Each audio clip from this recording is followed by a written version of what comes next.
Yes, അപ്പൊ നമുക്ക് എന്തായാലും പ്രതീക്ഷിക്കാവുന്ന ഒരു ചോദ്യമാണ് ഏത്? പിരിച്ചെഴുത്ത്.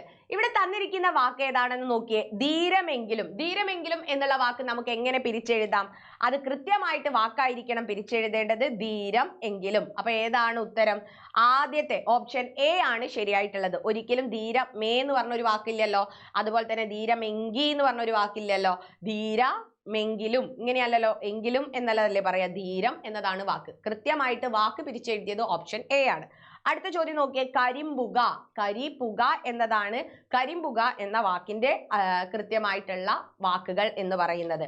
അപ്പൊ അത് എവിടെയാ കൊടുത്തിട്ടുള്ളത്? അതും ഓപ്ഷൻ എ ആണ്. കരിപുക അല്ലെ. കരിമ്പുക അങ്ങനെ ഒരു വാക്ക് നമ്മൾ കണ്ടിട്ടില്ല. കരിം എന്ന് പറഞ്ഞ ഒരു വാക്കുണ്ടോ? കരിമ്പു അങ്ങനെയല്ല പറയാ. കരിമ്പുക എന്നല്ല പറയാ അല്ലെ. കരിപുക എന്നതാണ്. അത് ഓപ്ഷൻ എ ആണ്. ഇങ്ങനെ കൃത്യമായിട്ട് വാക്ക് പിരിച്ചെഴുതിയത് ഏതാണോ അത് നോക്കിയിട്ട് വേണം നിങ്ങൾ പിരിച്ചെഴുത്ത് അല്ലെ എന്ത് ചെയ്യാൻ വേണ്ടിയിട്ട്, ശരിയാണോ തെറ്റാണോ എന്ന് നോക്കാൻ വേണ്ടിയിട്ട്.